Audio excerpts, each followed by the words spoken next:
Radio Auto, essais croisés. Chaque dimanche, Sud Radio et ses partenaires de Mobility TV essayent pour vous un véhicule sur le marché du neuf.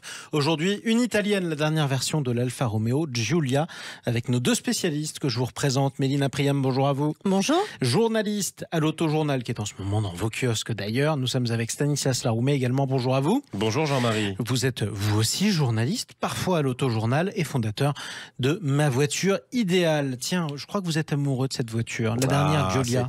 Mais c'est une voiture de l'ancien temps. Ah, Parce qu'il n'y a pas d'hybridation, il n'y a même pas de hybridation légère, donc la fameuse batterie 48 volts. Il n'y a évidemment pas de version électrique, ça n'existe pas ça chez Alfa Romeo. Enfin, il y a de l'hybride sur le Tonale. C'est la Giulia, c'est une des plus belles berlines à mon sens qui existe sur le marché.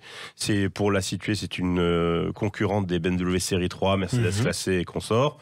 Une vraie propulsion, une vraie Alfa Romeo, un vrai plaisir de conduite. Évidemment, elle a des défauts, mais voilà, pour essayer de les maquiller un petit peu, Alfa est passé par la case restylage. Alors c'est très léger, hein, c'est juste l'intérieur, une instrumentation numérique, mais voilà, ça reste une voiture que moi j'aime, que les amateurs de conduite aiment, parce que c'est vraiment une voiture à conduire, avec une excellente boîte automatique, des moteurs diesel un peu bruyants, mais il y a encore de l'essence, en 2 litres turbo, 280 chevaux, 4 roues motrices, et surtout en V6 quadrifolio 510 chevaux, celle-là qui n'est que propulsion.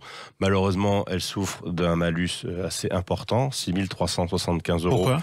Parce que c'est une voiture à l'ancienne, donc voilà, elle rejette beaucoup de CO2. Et une bonne vieille voiture qui pollue, quoi.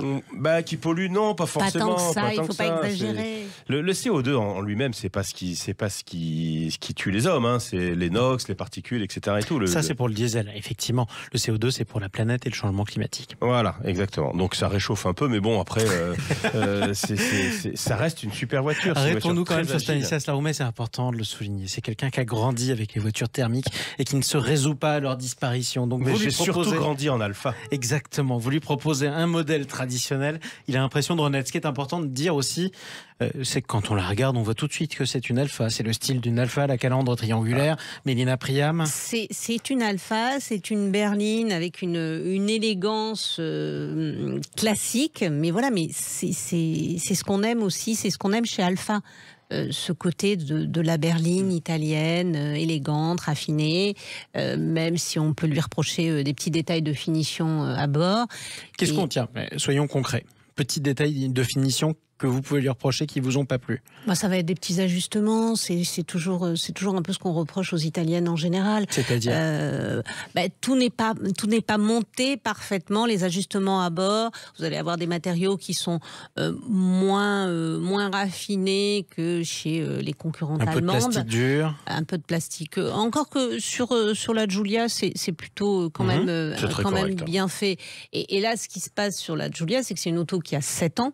Certes, Alfa la remet un peu au goût du jour, mais il arrive un moment, en 7 ans, il s'est passé beaucoup de choses dans les voitures en termes d'infos, divertissement, comme on dit. Absolument, les écrans notamment. Même si là, elle hérite de l'instrumentation de bord numérique du Tonale, son système multimédia est plus lent, moins complet que celui qu'on va trouver sur des voitures de conception plus récente. Donc très bonne voiture, mais un tout petit peu désuète pour vous. C'est une voiture qui se conduit, voilà, parce que ça a un super châssis, parce que c'est des mécaniques. Alors c'est vrai, moi je suis comme Stan.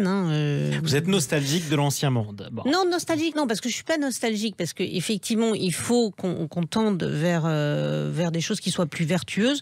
Mais justement, là où quand on dit une Alfa Giulia pollue, oui et non, parce que moi je veux bien qu'on tende vers des choses vertueuses, mais quand on voit des SUV électriques démesurés qui font 2,7 tonnes, qui embarquent un luxe, alors effectivement qui est agréable. On avait essayé, c'est important de le dire, le BMW XM il y a 2 semaines sur Sud Radio avec vous deux. Tout à fait. Effectivement, il était censé être classé dans les vertueux, alors que quand vous le regardez, c'est tout sauf vertueux. Sauf vertueux. Donc voilà. Et là, si on a envie de se faire plaisir, d'avoir une berline classique et avec laquelle on va pas faire forcément 120 000 km par par an, vous n'allez pas non plus être un affreux pollueur. Non. Et puis encore une fois, la pollution, c'est quoi? Moi, je crois toujours au upcycling. C'est de remettre au goût du jour ou à neuf un produit qui est déjà sur le marché. Donc en fait, ce qui pollue, c'est de demander à l'industrie de fabriquer une maison, une voiture, tout ce qu'on veut. Donc là, bon, l'Alfa Giulia, elle a 7 ans, mais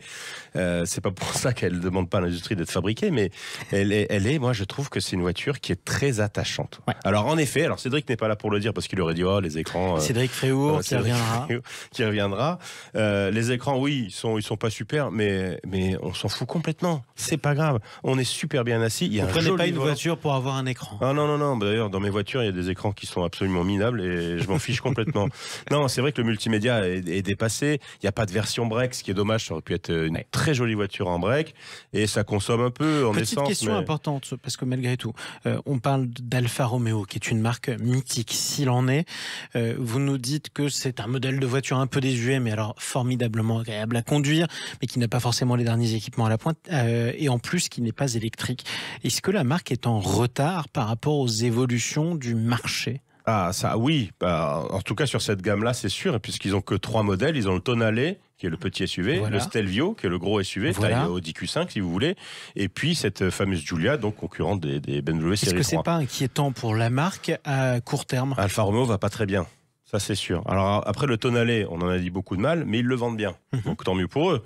Ce qui est dommage, c'est que les bonnes voitures chez Alfa, à savoir le Stelvio et le Giulia, ça se vend pas bien. C'est bizarre. En fait, plus ils font des trucs pas bien, mieux ils les vendent. Non, mais la marque est quand même rentable. Elle est redevenue rentable. Donc, et elle fait partie du groupe Stellantis. Elle fait partie du groupe Stellantis. Il y a un plan produit. C'est le nouveau patron, c'est l'ancien patron de Peugeot qui est à la tête d'Alfa maintenant. Tout à fait. Sachant que Stellantis a réussi à électrifier Jeep, donc pourquoi pas à terme Alfa Romeo. La marque Alfa va profiter, je dirais, de la synergie commune de l'ensemble du groupe.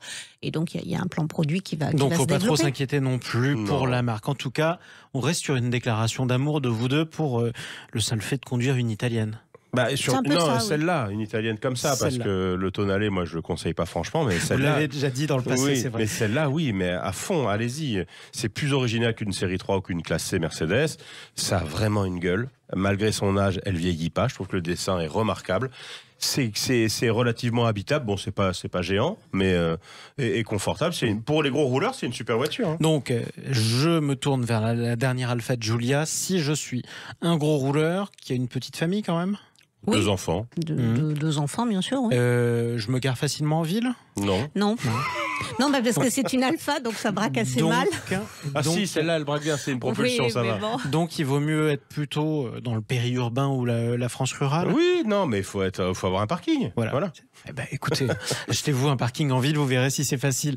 En tout cas, on restera sur cette déclaration d'amour italienne. Merci à tous les deux pour cet essai. Mélina Priam, qu'on peut lire d'ailleurs dans l'autojournal, je le rappelle à chaque fois, c'est dans vos kiosques. Et merci à vous, Stanislas Laroumet, fondateur de Ma Voiture Idéale. À dimanche prochain. À dimanche.